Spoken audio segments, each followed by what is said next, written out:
Thank you very much, President. And my adjournment matter is for the Minister for Roads and Road Safety and relates to medicinal cannabis and driving. We undertook a report. The Medicinal Cannabis Driving Task Force presented a report.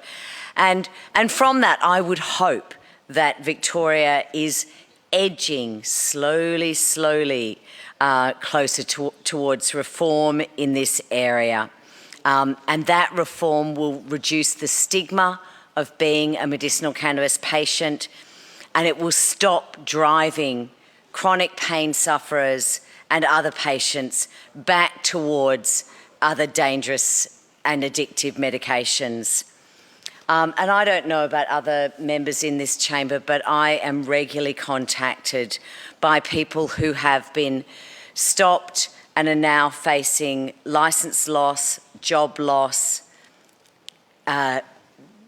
business loss for taking a prescription medication that they were prescribed. We are the only country that does this. And study after study has demonstrated that it will not affect our road safety, quite unlike forcing many of these people back onto opioids and benzodiazepines. And recently I was contacted by a patient who had taken his prescription medication almost 24 hours before he was stopped by the police. They tested him for a breathalyzer test, he tested negative, he tested positive for traces of THC. He's a motor mechanic. He's the sole provider for his family.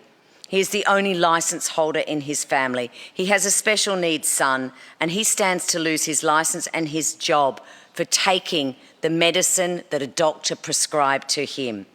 He suffers from PTSD, depression and insomnia. This got him back to work, this medicine.